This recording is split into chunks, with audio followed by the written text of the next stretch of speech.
Voici comment créer dans DaVinci Resolve une onde sur un point d'itinéraire. Alors à partir de la timeline, je vais aller dans Effets, je vais aller dans Effets ici, et je vais prendre Composition Fusion que je vais glisser sur la timeline. Je vais ensuite cliquer sur Fusion. Alors dans Fusion, j'ai déjà préparé une image sortie de Google et un petit itinéraire. Et on va travailler uniquement la partie ici pour créer un point. Alors pour créer mon point, j'ai besoin d'un arrière-plan et d'une ellipse. Je prends l'ellipse que je connecte à mon arrière-plan. Je vais cliquer sur mon arrière-plan, je vais aller dans Inspecteur et là je vais choisir une couleur, donc par exemple orange.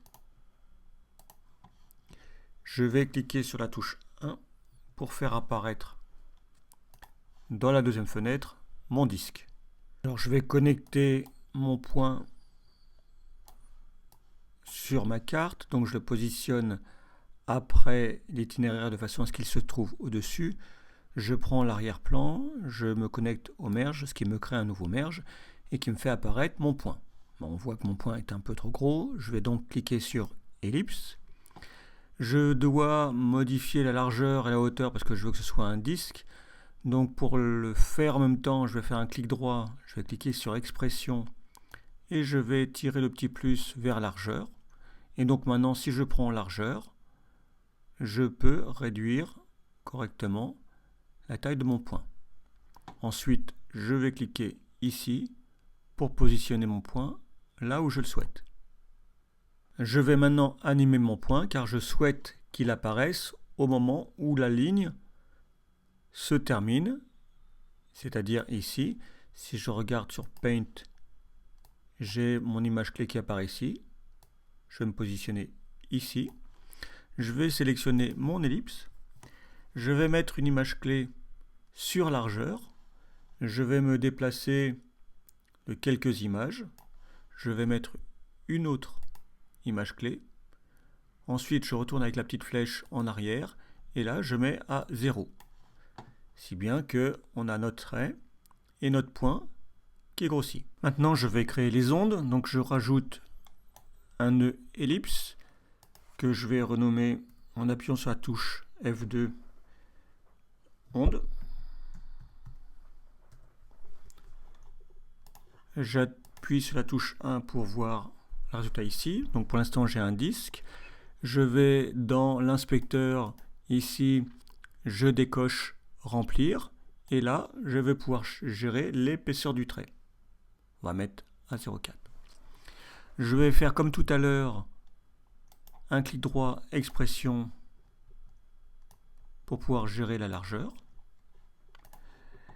Je vais me positionner, je vais recliquer sur l'ellipse ici et je vais me positionner sur mon image clé, c'est-à-dire quand mon point est terminé, je vais commencer les ondes. Je resélectionne mon onde, je mets une image clé ici. Je me déplace, on va dire, jusqu'à 40 images. Je mets une autre image clé.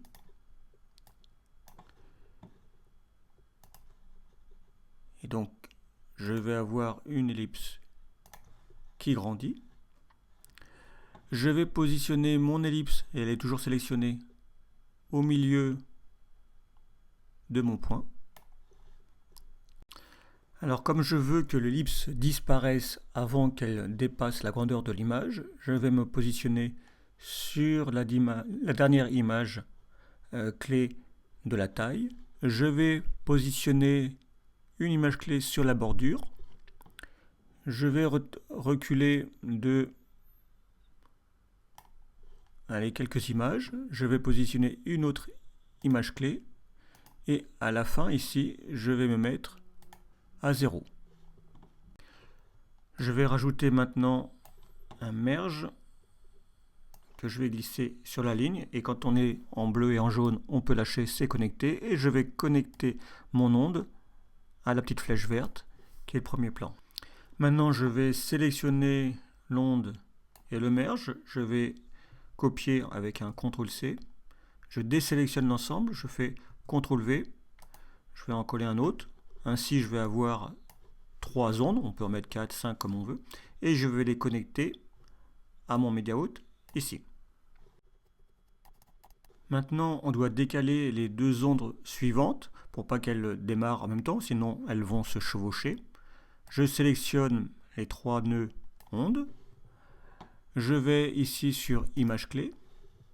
Et là, je vais voir apparaître mes images clés. Je vais décaler mon curseur. Je vais sélectionner mes images clés, elles deviennent jaunes. Et je vais pouvoir déplacer la première pour la mettre sur le curseur. Je refais la même opération ensuite.